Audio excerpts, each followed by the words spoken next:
They vanish for days, sometimes weeks, then walk back into town at sunrise with dust on their shoes and nothing in their eyes. That's the first thing Nora Papen told me. Not on tape, not on the record. She said it through the screen door of her house on the east end of Selig, Arizona, before she knew I had a microphone in my bag, before she knew why I was there, before she'd even asked my name. She said it the way you'd tell someone the road was closed ahead, factual, tired. Like she'd said it before and the saying had worn a groove. I want to be precise about this because precision is the only thing I have. I'm not a journalist. I'm not an investigator. I'm a grad student. Or I was, until about 11 weeks ago. In the folklore program at Northern Arizona University in Flagstaff, my thesis was on the narrative archaeology of Route 66 ghost towns. How communities that lost their economic purpose reinvent themselves through storytelling. How myths accrete around abandonment. Standard academic work. I had a committee, I had a timeline. I had a bibliography that was, frankly, solid. Selig was not in my bibliography. I need to explain that because it matters. I had spent 14 months cataloging every semi-abandoned and depopulated community along the Arizona stretch of Route 66, from Lupton to Topak. I used census records, ADOT road surveys, Navajo County and Mojave County assessor data, USGS quadrangles, and the Arizona State Library's historical plat collection. Selig was not in any of them. It is not on any current map. It does not appear in the Arizona Place Names database maintained by the University of Arizona, which is genuinely comprehensive. I've used it for 3 years. It is not in Granger's encyclopedic guide. It is not referenced in any WPA travel narrative from the 1930s. And it is not. This is important. It is not on Google Maps, not as a pin, not as a label, not as a grayed out historical reference. Nothing. And yet Selig is there. Population somewhere around 40, maybe 45. Sitting half a mile south of the old Route 66 alignment between Ash Fork and Seligman, in a slight depression of land that you genuinely cannot see from the highway. There's a dirt turnoff with no sign, if you aren't looking for it. And I wasn't. I was looking for something else entirely. You drive past it at 70 miles per hour and never know. I found it because I got a flat tire. I want to resist the urge to make that sound significant. I got a flat tire on April 14th of last year. I was driving a rented Nissan Sentra eastbound on the Route 66 alignment, not the interstate, the old road, doing a photo survey of defunct commercial structures between Ash Fork and Seligman. The right rear tire blew near mile marker 7. I pulled off onto the shoulder, which barely existed, and when I got out to look at the tire, I noticed the dirt road leading south. It was graded, recently. The soil was pale caliche, and there were tire tracks in it. Real, recent tire tracks, the kind a pickup makes.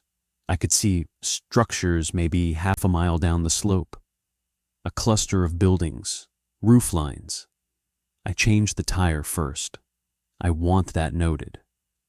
I was not drawn to Selig by anything other than the same low-level curiosity that had powered my entire thesis.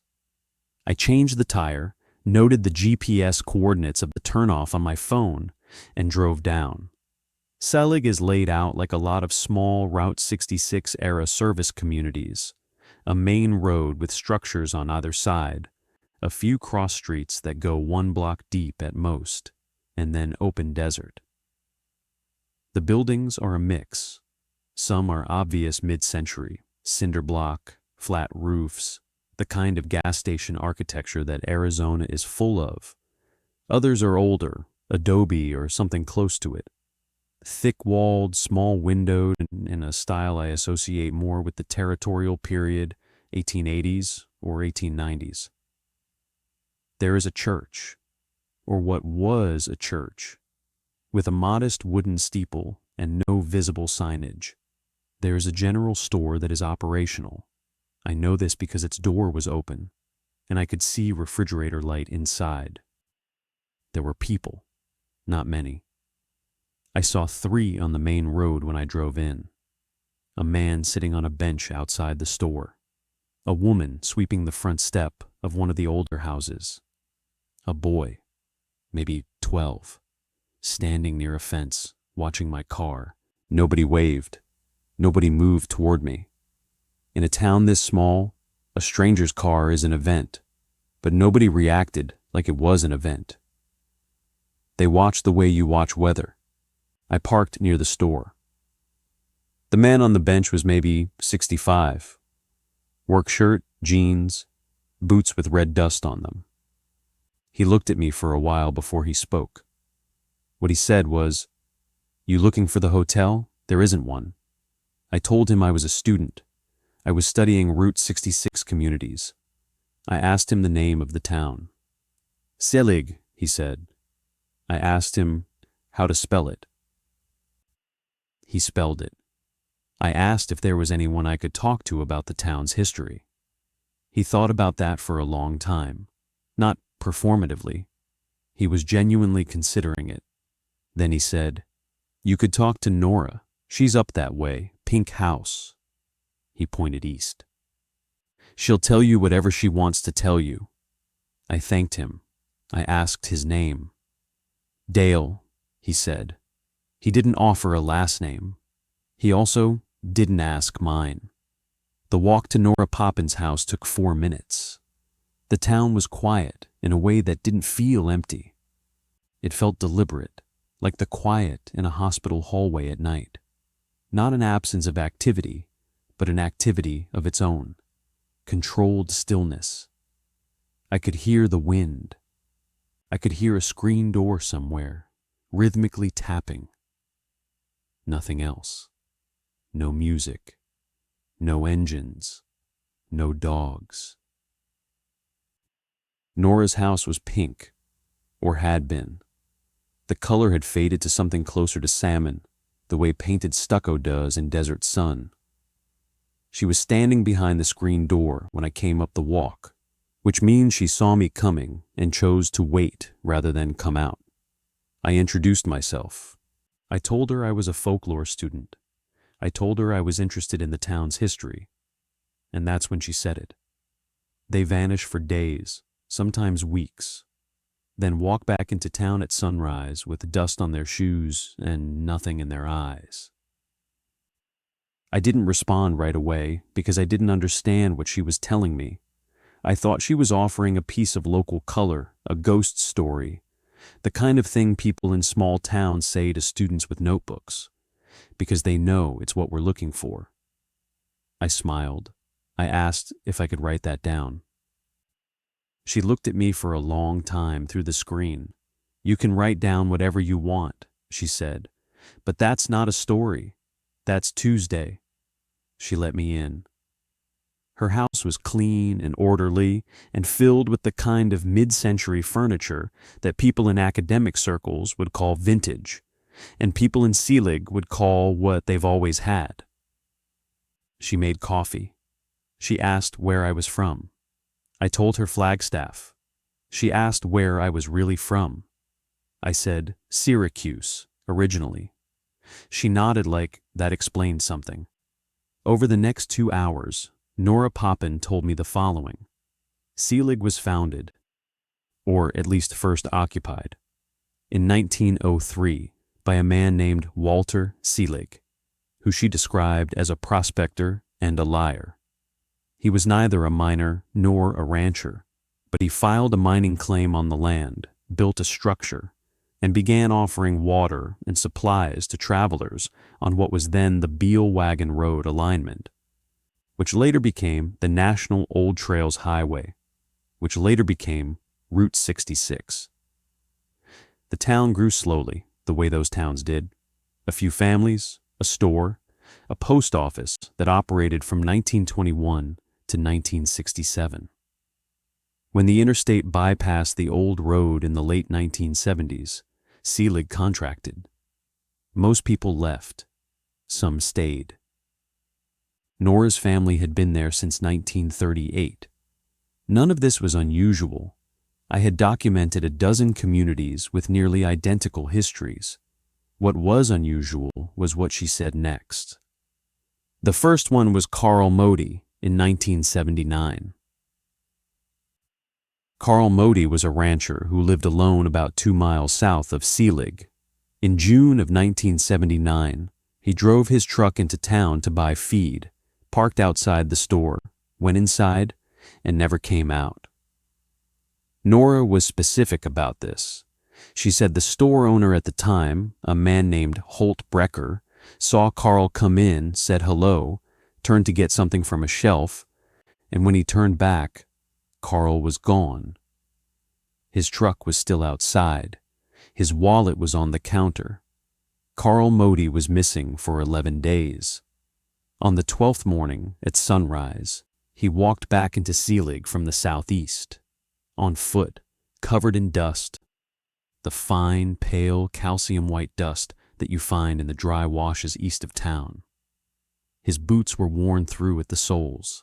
He was not injured, not dehydrated, not sunburned. He was, Nora said, in perfect health, except for his face. I asked what was wrong with his face. Nothing was wrong with it, she said. That was the problem. There was nothing in it. He looked like a man who had been emptied out and rinsed clean. He was walking and breathing, and his eyes were open. But whatever used to be behind those eyes was gone. Not confused, not traumatized, just finished. Carl Mody returned to his ranch. He resumed his life. He fed his animals. He drove his truck. He spoke when spoken to. But Nora said he never again initiated a conversation.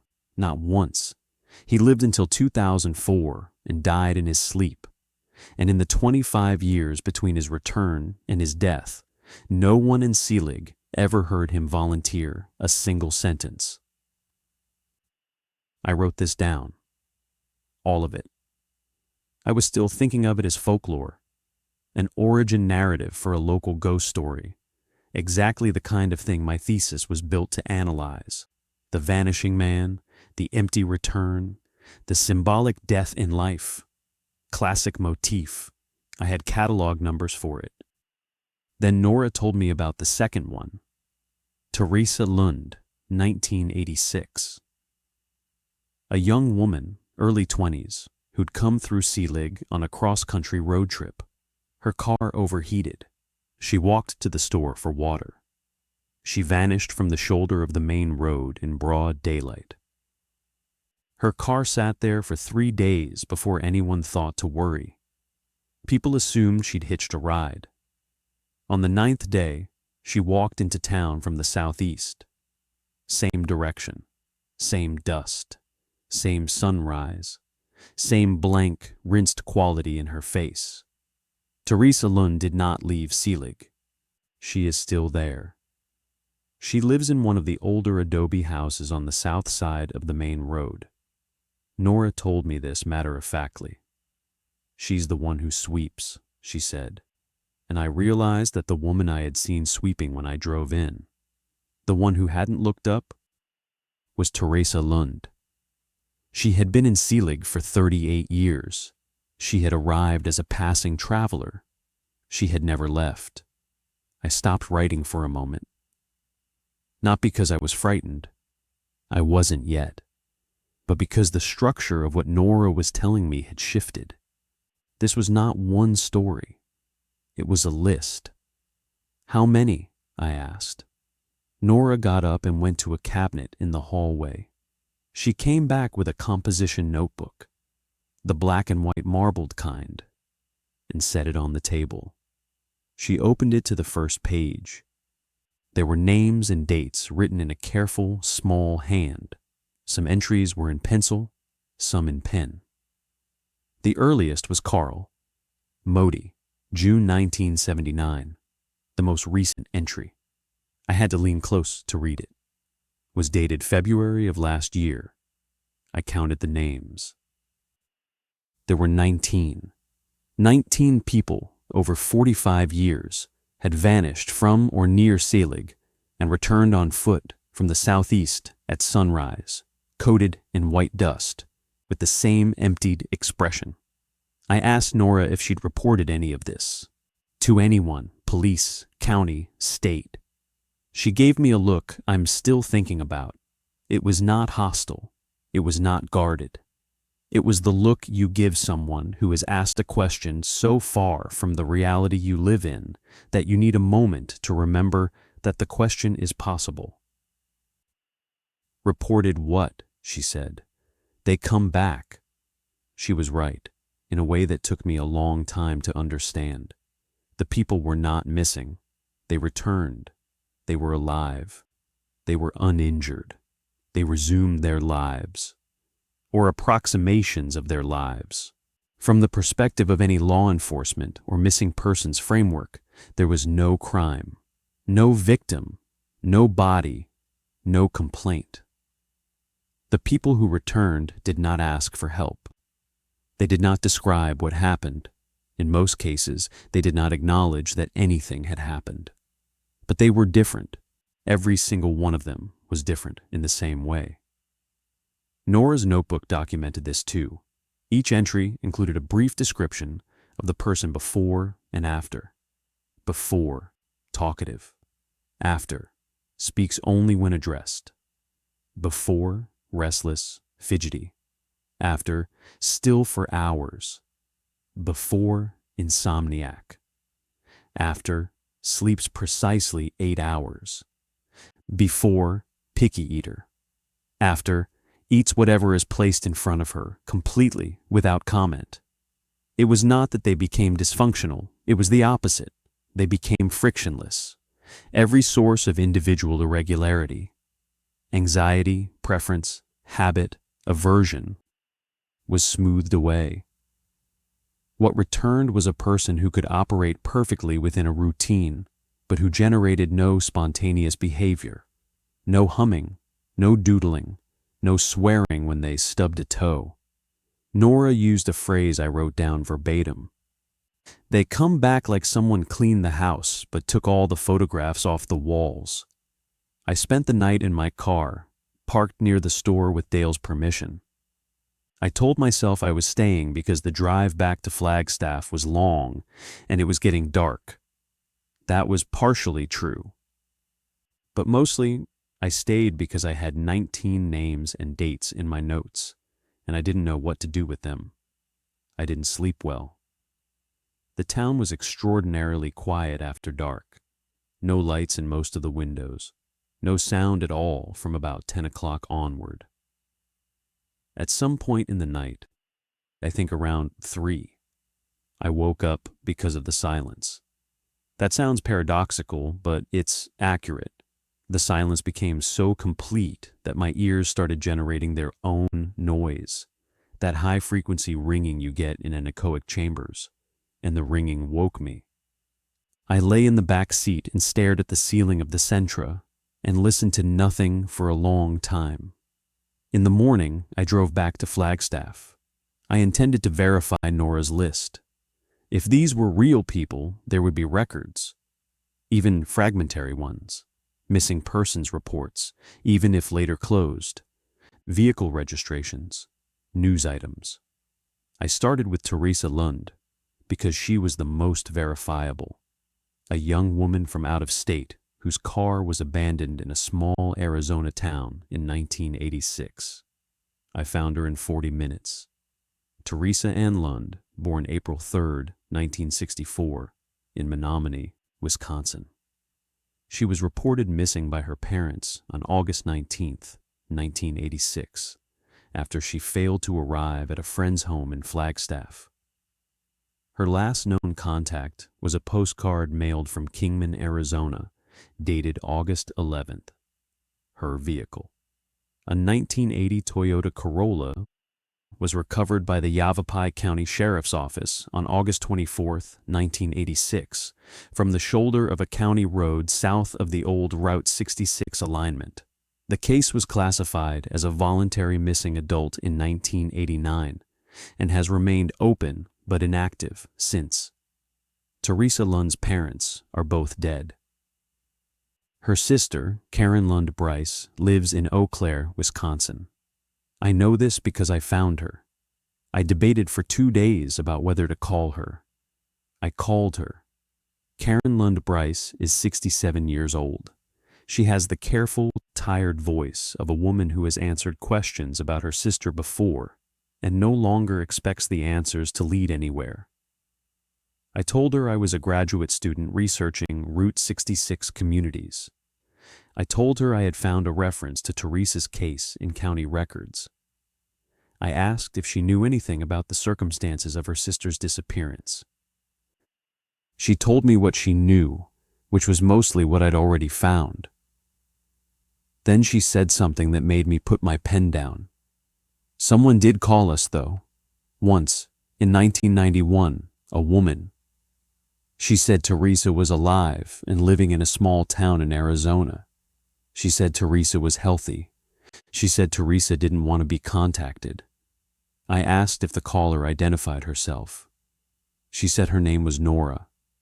Karen had asked Nora for the name of the town. Nora told her. Karen called the Yavapai County Sheriff's Office and asked them to do a welfare check at Selig, Arizona. The deputy she spoke to said he'd never heard of it. He checked the maps. He checked the county database. There was no municipality, no census-designated place, no unincorporated community by that name in his jurisdiction. He told Karen the call was probably a hoax. Karen accepted that because what else could she do? I verified this too. I called the Yavapai County Sheriff's Office and asked the same question Karen had asked 34 years earlier. Is there a community called Selig in your county? The records clerk checked. No, no such place. And yet I had been there. I had drunk Nora Papen's coffee. I had slept in my car on its main road. I had counted its houses. It was there. I need to pause here and say something about what I was feeling, because I think accuracy matters more than composure. I was not frightened. I was disoriented. There's a difference. Fear is a response to threat. Disorientation is a response to your model of reality developing a crack that runs in a direction you can't predict. I had a place I'd physically visited that didn't appear in any record system. I had a missing person from 1986 who was apparently alive and sweeping a porch in that place. I had a list of 19 names, and I had a thesis committee meeting in 6 days. I went back to Selig 3 days later. I brought better equipment this time, a proper audio recorder, a camera, a GPS unit. Not my phone, a handheld Garmin, and a paper map. I also brought water and food for 2 days, because I'd decided I was going to stay longer. The drive was the same. The turnoff was where I'd marked it. But this time, I used the Garmin to log a waypoint at the turnoff, and I watched the coordinates carefully. The turnoff was at 35.2177 degrees north, 112.1643 degrees west. I wrote this on the paper map as well. I drove into Selig at about 2 in the afternoon. The town looked the same. Dale was on his bench. Teresa Lund was not visible.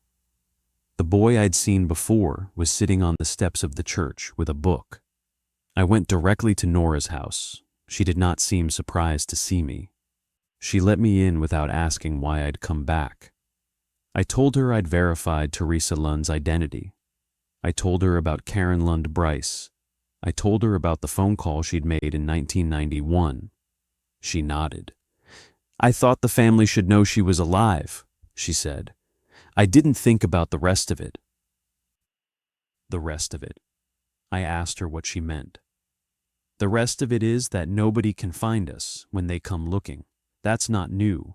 That's how it's always been. People can come here by accident. People who've been here can come back, but if you go looking for Selig on purpose from outside, you won't find it. I don't know why. I don't have an explanation for you. I'm just telling you what's true. I asked if anyone had ever tried, really tried, to bring someone to Selig, a researcher, a police officer, a journalist. Twice, she said. In 1994, a reporter from the Prescott paper came through by accident, same as you. Flat tire or wrong turn, I forget which. She talked to people, she went back and wrote something, but when her photographer came to take pictures, he couldn't find the turnoff. She came out herself to show him, and she couldn't find it either. She'd been here. She knew the way. The road wasn't there. What happened? She came back a third time, alone, and it was there again.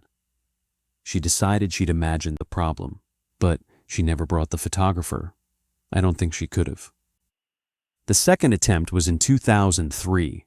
A Yavapai County deputy, a different one from the one Karen had spoken to, was patrolling the old highway and saw the turnoff. He drove in, spoke to Dale, asked some questions about water rights. He wrote down the location. When he came back a week later with a surveyor, the road was not there. He returned to the area 6 more times over 2 months. He found Selig once, on his 4th visit, alone. He never found it with anyone else in the vehicle. Nora told me this without emphasis. She was not building drama, she was cataloging. She had been cataloging for decades the arrivals, the returns, the silences, the failures of the outside world to locate what she lived in every day. The composition notebook was her record.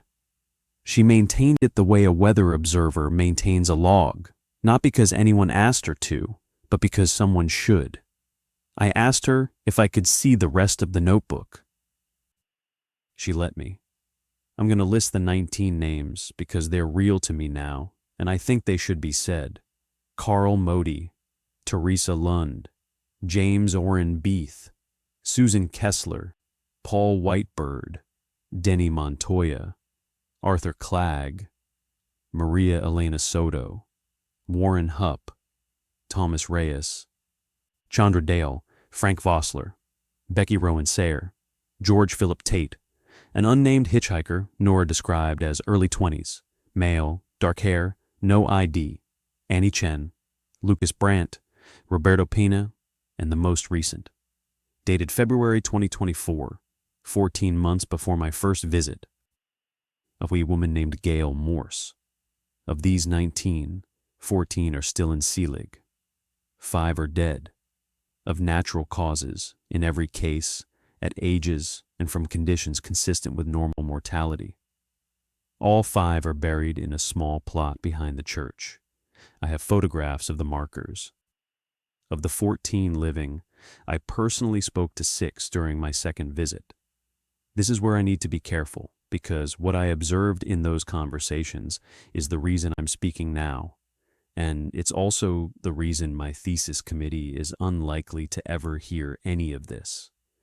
And it's also the reason I haven't been back to Selig in 5 weeks, and I'm not sure I should go back. The 6 people I spoke to were Teresa Lund, Paul Whitebird, Chandra Dale, Annie Chen, Lucas Brandt, and Gail Morse. I chose them because they represented different decades, 1986, 1993, 2008, 2019, 2021, and 2024. And I wanted to see whether the duration of time since their return affected the degree of change. It did not. They were all the same. Not the same as each other in personality or appearance, but the same in quality. There's a word I kept almost using in my notes and then crossing out because it sounded too clinical, affect. They had the same flat, cooperative affect. They answered every question I asked. They never declined. They never deflected. They never asked me why I wanted to know. They never asked me anything at all. Teresa Lund told me when I asked what she remembered about August 1986, that she remembered driving from Kingman and feeling the car overheat and walking toward a building she could see from the road. She did not remember anything between that walk and what she called coming back. I asked her what coming back felt like. She considered this for exactly the kind of pause a person takes when genuinely trying to retrieve something. I was walking, she said, and then I was walking in the other direction, and the sun was coming up, and I could see the town. Were you scared? No. Were you disoriented? No. I knew where I was. I was walking towards Selig. I was coming home. You'd never been to Selig before. She considered this too. I know, she said, but it was home. Gail Morse, the most recent return, had been a long-haul trucker from Tucson. She'd pulled off the highway to check her load and saw the turnoff. She'd walked into town to find a restroom. She vanished from the main road near the store, same location as at least 4 others on Nora's list, and returned on foot from the southeast 9 days later. She'd been in Selig for 14 months when I spoke to her. She was calm. She was healthy. She told me she did not intend to leave. Do you miss your life in Tucson? I asked. She seemed to genuinely consider this. I had a life there, she said. I have a life here. This one is quieter. Do you miss anyone? I remember the people I knew. I don't miss them. Missing is... She stopped, not evasively.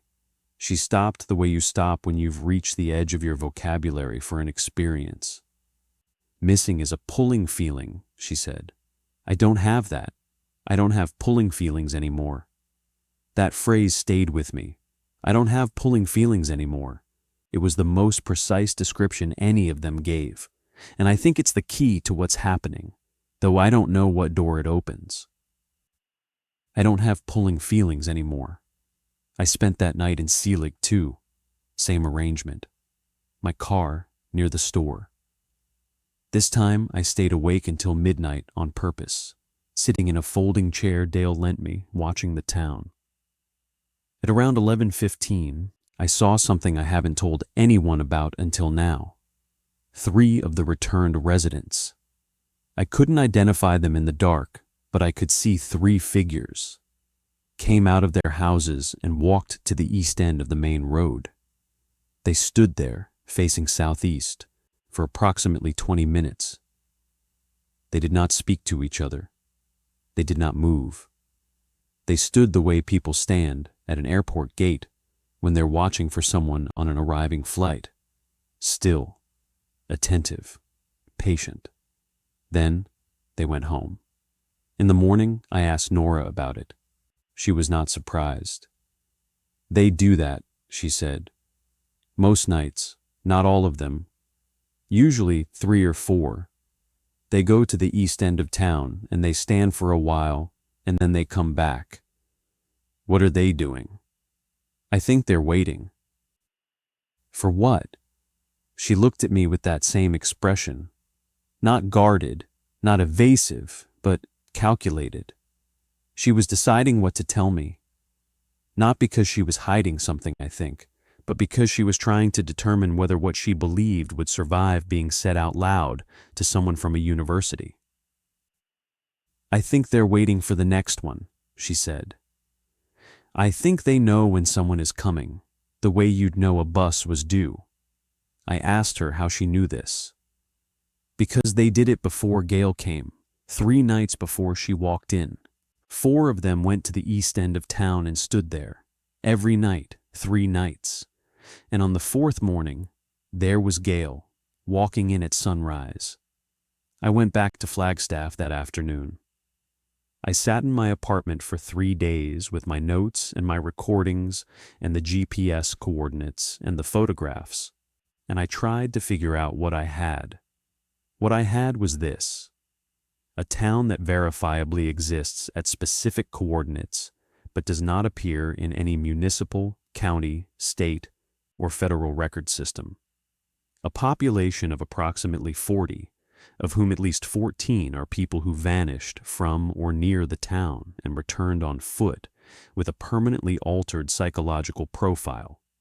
A pattern spanning 45 years, and no institution, no government, no law enforcement, no academic body that has any awareness of it, not because the information has been concealed, but because the town itself cannot be reliably found by anyone who goes looking for it. This is not a cover-up. I want to be clear about that. Nobody is hiding Selig. Selig is hiding itself. Or rather, Selig is simply not accessible in the way that places are supposed to be accessible. It is there when you stumble onto it.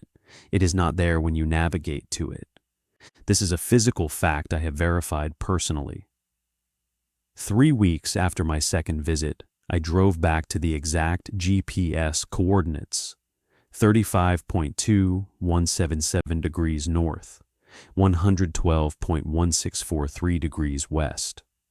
And there was no turnoff. I drove the stretch of road 3 times. I got out and walked. There was brush, there was fence line, there was desert. There was no road. There was no Selig. I went back the next day, not looking for it. I was on my way to photograph a ruin near Ash Fork. And there it was, the turnoff, the grated dirt, the pale caliche. I could see the roof lines. I almost drove in. I pulled the car half onto the dirt road and sat there with the engine running for 5 minutes. And then I pulled back onto the highway and drove to Flagstaff and did not go back for 3 weeks. I need to explain why. During those 3 days of sitting in my apartment with my notes, I had done something that, in retrospect, I should have done first. I looked up the 19 names, not just Teresa Lund, all of them. I searched missing persons, databases, newspaper archives, obituaries, social media, everything I could access through the university library system. I found 11 of the 19. Carl Mody, no external record. Local rancher, no digital footprint, which was consistent with a rural Arizona man in 1979. Teresa Lund, confirmed as I described. James Orrin Beath, reported missing from a camping trip near Williams, Arizona, October 1988. Case closed, 1992. Insufficient evidence of foul play. Susan Kessler, no record found. Paul Whitebird, reported missing by his family on the Hualapai Reservation, July 1993. Case remains open with Hualapai Department of Public Safety. Denny Montoya, no record found. Arthur Clegg, a retired teacher from Phoenix. His family reported him missing after he failed to return from a solo road trip, March 1999. His car was found near Seligman. Maria Elena Soto, reported missing from Prescott, 2001. Extensive search, cadaver dogs, volunteers, nothing. The others followed similar patterns. Where I could find records, the records confirmed what Nora's notebook said. A person vanished in or near this stretch of Arizona highway and was never found. In every case, the file was either closed or inactive. In no case was the person listed as deceased. They were listed as missing, which, in the precise, cruel terminology of law enforcement, means neither alive nor dead. Suspended. Except they weren't suspended. They were in Selig, sweeping porches, sitting on steps, eating whatever was placed in front of them, sleeping 8 hours a night, standing at the east end of town after dark, facing southeast, waiting. I found 11 of 19. The 8 I couldn't find were people who had no prior connections to trace. Hitchhikers, drifters, travelers who hadn't told anyone where they were going, people who vanished without anyone noticing the vanishing. I realized, sitting in my apartment with my screen glowing, that Nora's list of 19 was almost certainly incomplete. Those were just the ones she knew about, the ones who had vanished visibly enough to be noticed and returned visibly enough to be recorded. How many others had come through Selig over the decades, disappeared for a week, walked back in at sunrise, and simply stayed, without Nora or anyone else realizing they were new? I counted the population again in my head. About 40 people. Nora had lived there since childhood. If her family arrived in 1938, and the town's original founding population was small, and the town had contracted since the highway moved, I did the math several different ways, and every time I arrived at the same estimate. Roughly half the current population of Selig is composed of people who were returned. I didn't go back for 3 weeks. When I did, it was not because I'd resolved anything. It was because I received a letter, a physical letter, in my campus mailbox, no return address, postmarked Ash Fork, Arizona, which is the nearest town to Selig with a post office. Inside was a single sheet of lined paper, torn from a composition notebook. The handwriting was Nora's. I recognized it from the notebook she'd shown me. It said, "They've been standing every night for a week. I think someone is coming. I thought you should know." I drove to Selig that evening. The turnoff was there. I drove in just after sunset. The town was quiet. Nora was on her porch. She saw me coming and didn't get up. She just nodded, the way you'd nod at someone you'd called and who had arrived on time. "When?" I asked. "Could be tonight, could be a few more days. They're not precise about it." I asked her why she'd written to me. She had my name and my campus address because I'd given her a business card during my second visit, the way graduate students do. A small, self-important card with my name and department and university logo. I'd given it to her as a professional gesture. It had become something else. "Because you're the only person who's come here and gone back and been able to come back again," she said. "That's not nothing. Most people, once they leave, the road closes for them." The reporter from Prescott? She made it back once, then never again. The deputy? Same. But you've been here 3 times now. The road keeps opening for you. I didn't know what to say to that. I still don't. I slept in my car that night. I woke at 5:15, just before sunrise, because of voices. Not loud voices, quiet voices. Several people speaking in low tones at the east end of town. I got out of the car. 7 of them this time. 7 of the returned residents, standing at the east end of the main road, facing southeast. Nora was there too, standing a few yards behind them, wrapped in a coat. I walked up beside her. The sky was lightening, that particular Arizona pre-dawn. The horizon going from black to gray to a thin orange line that deepens until it catches the dust in the air and turns everything amber. The desert floor southeast of town was flat and featureless, scrub and pale dirt stretching to a ridgeline about 2 miles out. At 5:47, I checked my phone. One of the 7, a man I'm fairly sure was Paul Whitebird, raised his hand and pointed. I looked where he was pointing. There was a figure on the horizon, walking, coming from the southeast, moving at a steady pace, not fast, not slow. The walk of someone who has been walking for a long time and has calibrated their body to the distance remaining, mechanical and smooth and patient. It took the figure about 20 minutes to reach the town. During that time, no one spoke. The 7 stood and watched. Nora stood and watched. I stood and watched. The figure grew larger. It was a woman, middle-aged, heavy-set, wearing khaki pants and a t-shirt that had once been green.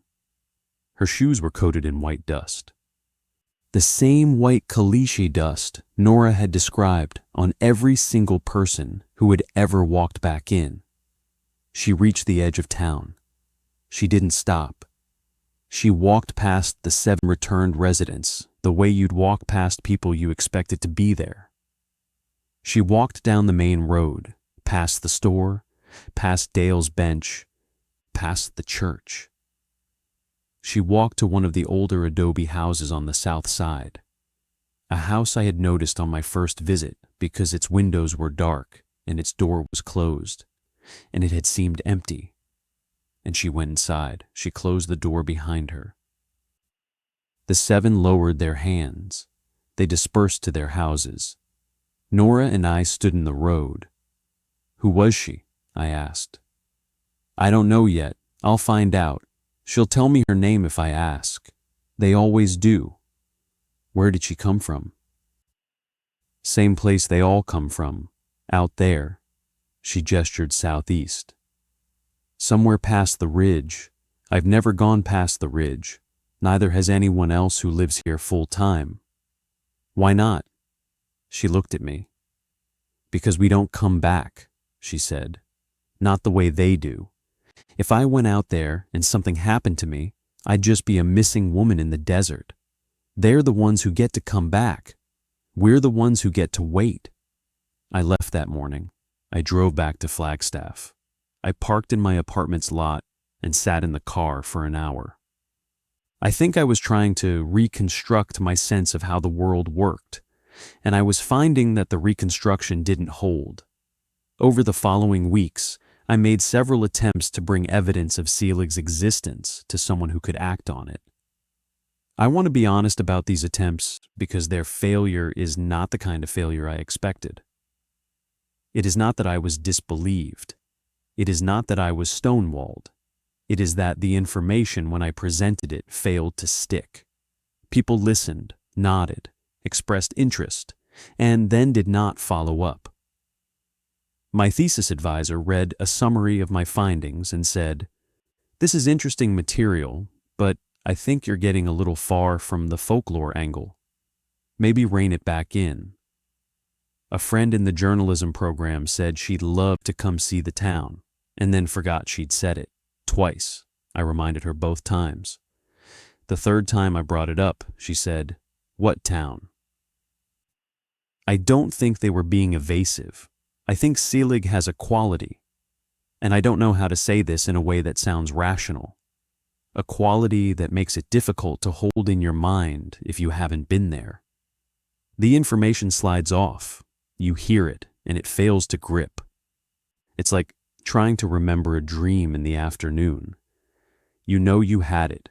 You know it mattered. And then it's just not there. I'm resistant to this effect. I don't know why. Maybe because I've been there 4 times now. Maybe because the road keeps opening for me. Maybe because I wrote everything down on paper, in longhand, the same way Nora does, and the physical act of writing anchors it in a way that digital notes don't. I noticed this specifically. When I typed my notes into my laptop, I felt the urgency dimming. When I reread them the next day, they seemed less important. When I reread the handwritten notes, the full weight of what I'd seen came back. I have stopped typing my Selig notes. Everything is handwritten now. I've been back twice more since the morning I watched the woman walk in. 5 visits total. On the 4th visit, Nora told me the woman's name was Denise Allward, and that she had been missing from a campground near Flagstaff for 13 days. I checked when I got home. Denise Allward was reported missing from a campground near Walnut Canyon on March 28th. She was 53 years old, an elementary school teacher from Mesa, on a solo hiking trip. Search and rescue found her car and her tent, but no tracks leading away from the campsite. The search was scaled back after 10 days, She was classified as a missing person on April 8th. She was in Selig, sweeping, eating, sleeping, emptied and smooth and silent by the time the classification was filed. On my 5th visit, my last 5 weeks ago, I did something I had been putting off. I walked to the east end of town, past the point where the returned residents stand at night, and I looked southeast towards the ridge. It was late morning, the light was flat and bright. The desert between Selig and the ridge was the same scrub and caliche I'd seen from every angle. Creosote, cholla, bare ground, dry wash. Nothing unusual, nothing to see. But I felt something, and I want to describe it carefully, because I don't want to over-dramatize it. I felt invited, not pulled, not compelled, not frightened, invited. The way you feel when you're standing at the edge of a swimming pool on a hot day and the water is right there. It wasn't a voice. It wasn't a hallucination. It was a deep, physical sense that the space between me and the ridge was open, and that I could walk into it and something would happen, and the something would not be painful. I stood there for about 5 minutes. Then Nora's hand was on my arm. She had come up behind me without my hearing her. She didn't pull me. She just rested her hand on my forearm, and the touch broke the feeling the way a phone ringing breaks a dream. "Don't," she said. I wasn't going to. "You were thinking about it. That's how it starts. You think about it. Then you walk a little way to see what's out there. Then you come back. Then you come back again and walk a little farther. And one day, you don't come back.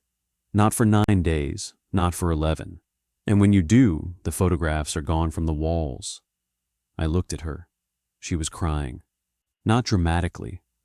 The tears were just running down her face while she spoke in the same level, cataloging voice she always used. "Who?" I said. "My husband, Ben. In 2011.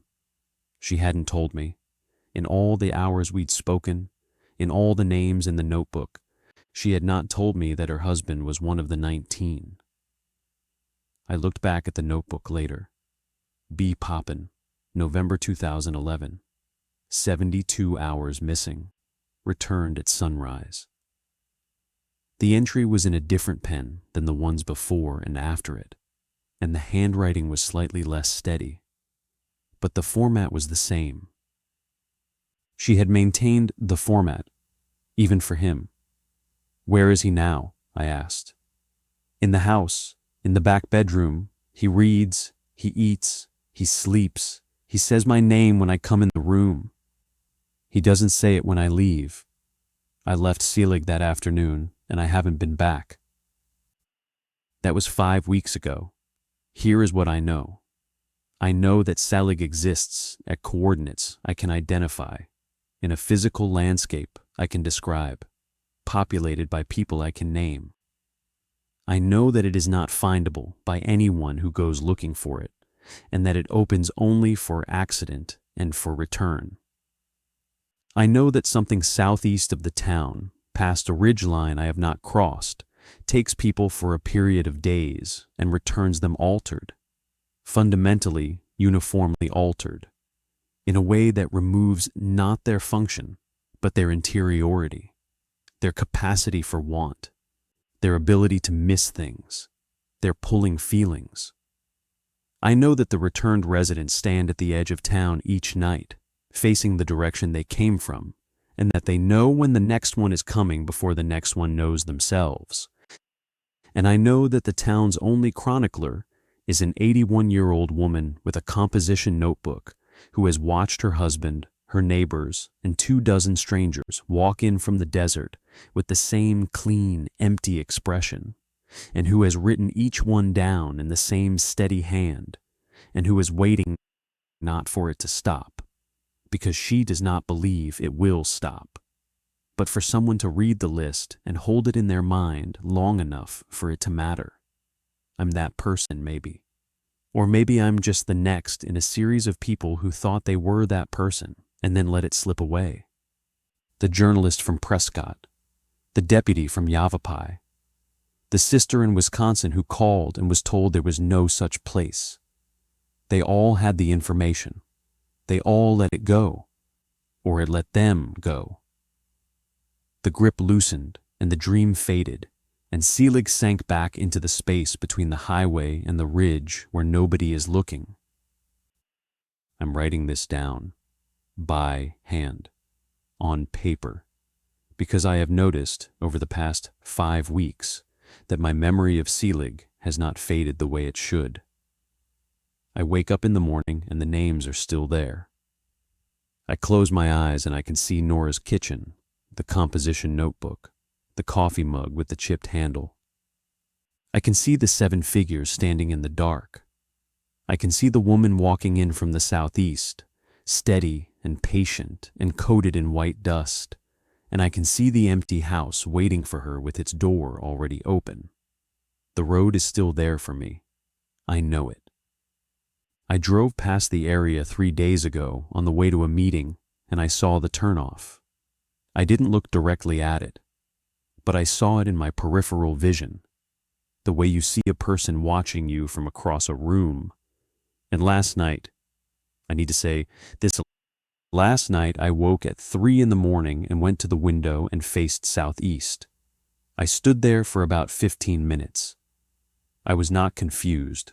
I was not dreaming.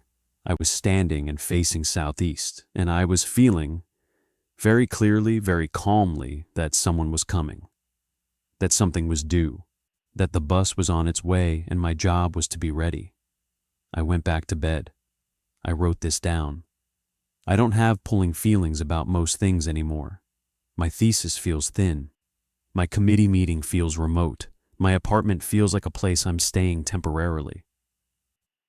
But Selig still grips. Nora, if someone reads this to you, I'm not coming back. I'm choosing not to come back. I want you to write that in the notebook. Write my name and write chose not to return and date it. I know that might not be how it works. I know the road might open and I might just be on it one day, the way Gail was just in the store one day, the way Denise was just walking one morning. I know I might be wrong about having a choice, but I'm writing it down, in longhand, on paper, because if you taught me anything, it's that the act of recording is the only act of resistance that lasts. And I'm asking whoever hears this, whoever is listening to this right now, to please not go looking for Selig, not because you'll find it, you won't, but because the looking itself might be what opens the road. And once the road opens for you, I don't think it ever fully closes. I'm going to put this in an envelope and send it to the department, and I'm going to label it with the coordinates and the date and my name. It will sit in a file somewhere. Somebody might read it, somebody might not. But it's on paper, and if Nora was right about paper, if physical writing holds what digital can't, then maybe this will stick. Maybe it won't dissolve the way everything else about Selig dissolves once you look away. Maybe when you're done listening to this, you'll remember a town, a specific town, in a specific location, where the missing keep returning on foot at sunrise from the southeast, with dust on their shoes and nothing in their eyes. Try to hold it in your mind. I'll know if you can't.